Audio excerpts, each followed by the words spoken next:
Well, welcome back to this study in Colossians. Today we'll be looking at Colossians 2, 16 through 23. But before we do that, I do want to say a happy Mother's Day to mothers who are listening in. And also, I hope that if you're listening to this after Mother's Day, you had a great Mother's Day. And if you're male, I hope you took care of the mothers in your family, whether your own mother or your wives or your whoever. So they had a great day. We need to appreciate the women in our lives, especially those who are mothers. Yes, we do. So let's look at Colossians 2, 16 through 23. Therefore, do not let anyone judge you by what you eat or drink, or with regard to a religious festival, a new moon celebration, or a Sabbath day. These are a shadow of things that were to come. The reality, however, is found in Christ. Do not let anyone who delights in false humility and the worship of angels disqualify you. Such a person also goes into great detail about what they have seen. They are puffed up with idle notions by their unspiritual mind. They have lost connection with the head, for whom the whole body, supported and held together by its ligaments and sinews, grows as God causes it to grow. Since you died with Christ to the elemental spiritual forces of this world, why, as though you still belong to the world, do you submit to its rules? Do not handle, do not taste, do not touch. These rules, which have to do with things that are destined to perish with use, are based on merely human commands and teachings. Such regulations indeed have an appearance of wisdom with their self imposed worship, their false humility, and their harsh treatment of the body, that they lack any value in restraining sensual indulgence. Well, this is really an interesting passage that Paul goes into because he starts dealing with some of the uh, practices that were going on surrounding the people with the Jewish religion. That remember we talked about the Jewish, um, not all the Jews in Colossae, but there's certainly a large portion of the Jews who had started to mix their Jewish worship with some of the influences of other religions, and they had become, in one way, they were faithful to the traditional Jewish practices, but they also had, again, had some of the influences of the Eastern religions and so on. And so it became a rather strange one. Then you also had the influences of early Gnosticism, which was a false teaching that became very, very problematic to the church in the early first and second century, that talked about you really became um, advanced in spirituality by what you knew, not by your heart, but by what you knew, and you learned secret passages, like passwords and stuff, and then you advanced that way. And there were these different emanations that came down from like angel spirits, and Jesus was not really the top one. He was like one of the emanations. It's really very complicated, and they I don't think they truly understood all of it themselves. Anyway, and part of this was what they said you had to do. It was always got to listen, when we get away from Christ as being our cornerstone, it starts to be a bunch of things that we have to do in order to please God or to become better.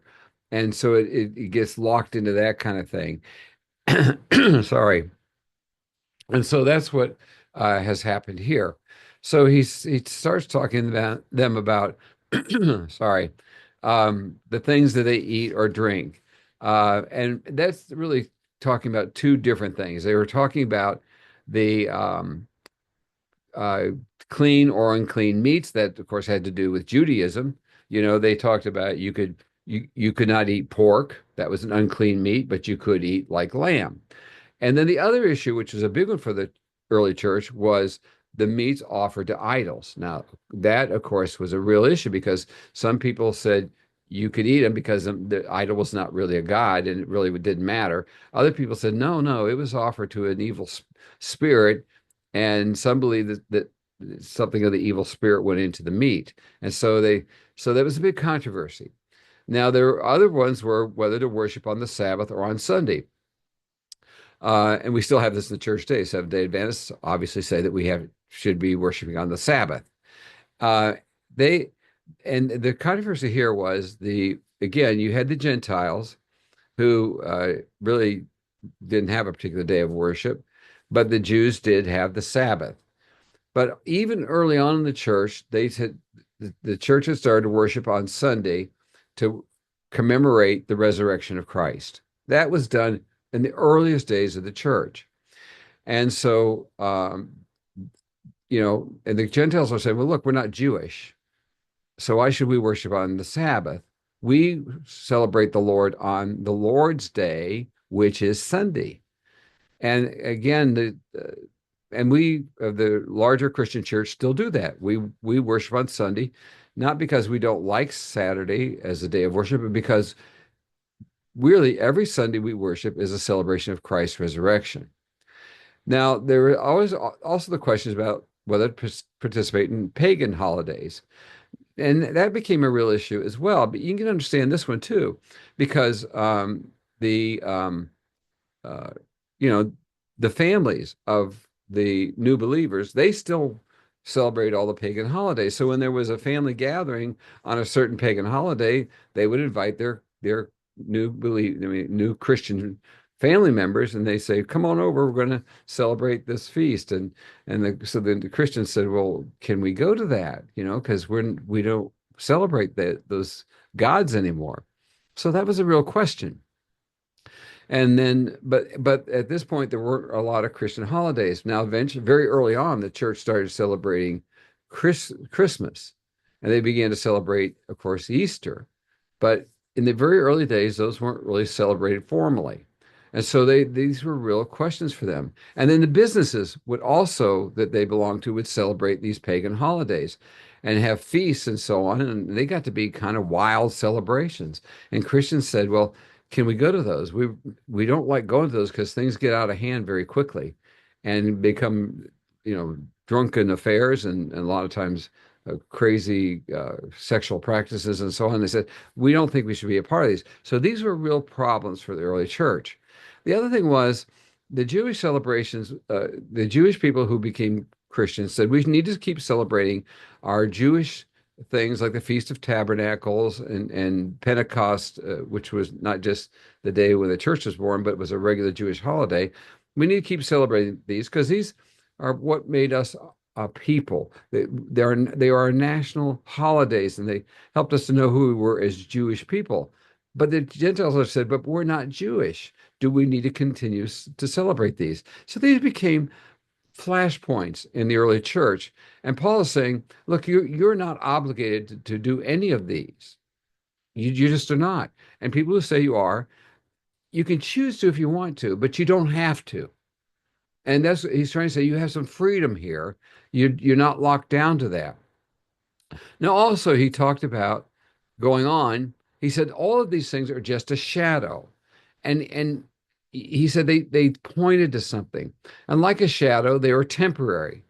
They were only meant to last until the substance arrives. Like if you can think about it, if you ever were maybe standing at a corner and someone was coming around and you saw their shadow, you didn't see them, but you saw their shadow coming, and then you knew they were coming, and then there they appeared. And he said they gave an indication something was coming. And the shadow is never as good as the object. Again, you can't hug a shadow. You can't you can't really do anything with a shadow. It's just a shape of something a little bit, but not the real thing. You can't get the idea of somebody's face. You can't get an idea of someone's real appearance from a shadow. It's inferior to the real object. But a shadow anticipates what, or gives an idea of what the real might look like. And he's saying that's what all these celebrations were for the Jewish people, these different festivals. They gave an indication of something more that was going to come. Now, Paul goes on to say to them, don't let anyone disqualify you. And that term that he used for disqualify, you meant to umpire or award a prize. And he's saying to them, there's a danger that all these things that people were trying to pull them into could cause them to lose their commitment to Christ by distracting people away from the Christian faith, by by uh, trying to get them into some false humility. Look what I do. I observe this. I do that. I do the other. You don't do that. I do that. And some false humility. And he also talks about the worship of angels. Now, mind you, angels were fascinating to people, and they are to people today. Some people really can get caught up in this. A few years ago, it really was bad in the United States where they're talking about angels all the time and talk about your personal angel and da da da da da. And I guess there's some ministry the angels have, but the difficulty is we can start looking at angels instead of Christ. We can start looking at angels instead of God. They listen, the angels have their ministry, but they're the messengers of God. In fact, that's what angel means, is messenger. They're his messengers. They are not meant to be the focal point of our worship or our attention. They're not meant to be. They have their ministry. And so, and people were starting to worship these angels. And again, in the Gnostic system that we've referred to before, their angels were kind of like up and up and up, and you kind of focused on these angels till you got to where God was, and you kind of worship them in a way, and that's what these people were starting to do. And what was happening is some of the false teachers were claiming that they had unique visions where they had communion with these angels. I talked to this angel and he gave me this vision and I saw something and oh, it was glorious and so on. And it was, of course, it really wasn't true, but they convinced themselves that they had seen these things with these angels. And Paul says, by doing so, they lost connection with the head. Well, the head is Christ. And what happens when Paul was warned about this earlier in Colossians, when you lose connection with the head, you die. That's what happens. You die. And that they would starve spiritually. And Paul was really saying that these teachers who were teaching this kind of thing were not even Christian. Because without Christ being the head, any growth that might take place would be misdirected. It would be wrong growth because it's disconnected from Christ. Well, going on, he's saying because the teaching was non-Christian, it was particularly devastating to Christian growth. You can learn. The problem is a lot of Christians go to non-Christian places to find their answers. And when they do, the danger is they might learn a lot, but it's not helpful in their spiritual life. Now, and here there's this long list of things that they're told not to do. And we're going to get to that in a moment. Any brand of believing that features a laundry list of negatives rather than positive paths to personal transformation is as spiritually diluting as it is attractive. If you get this, you can't do this, you can't do that, you can't do the other, you can't do this and that. The concern is about any religious practice, good as it may be, that promotes self-righteousness and supplants Christ's central importance for human salvation. So there's these things: do not touch, do not eat, do not do all these other things that Paul goes through here. He says they have all these things, and some of them in and of themselves are good. And they talk about fasting here. Fasting is a good thing, a good discipline. There's nothing wrong with fasting. The problem is that some people get carried away with their fasting, and Jesus talked about when you fast, do it in private. Don't do it publicly like the Pharisees. And unfortunately, some of that kind of stuff carried into the early church. There were people who were doing their fasting and they were talking, I hope I make it to the end of my fast. I've been fasting for the Lord for all this time. And I don't know what I can do. And, it's a public display. And again, it's a false humility. What I'm giving up for the Lord. Now, there's something called asceticism that's spelled Asceticism. And that's where a person does extreme self-denial. Now, self-denial is a good thing. Again, these are all good things in themselves. It's good to know to yourself to your body or to like put aside your mobile phone for a while, to put aside your social media for a while, to put aside eating for a time, maybe for a day or so, to put aside things, to deny yourself something in order to have closer communion with the Lord. There's nothing wrong with that. It's a good thing. The problem is that some people get caught up with that and they can't stop it, or they deny themselves to the point of cutting themselves off from others, so that they deny their families, their presence. They deny their duties to the church. They deny their duties to their families, and they become useless because of their extreme self-denial.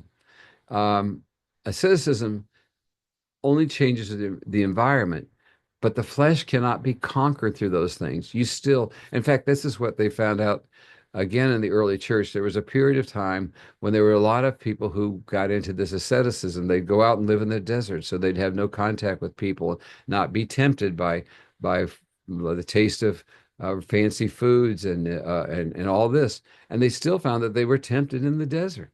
You can't get away from your flesh. Now, we have to realize that there are no human efforts that can ever attain what God has already graciously provided in Christ. While we can focus Christian devotion and discipline, and that's vital, it should not be ever thought that we can uh, acquire God's grace by any kind of efforts on our part. We cannot get God's grace by our works. We hear this over and over again.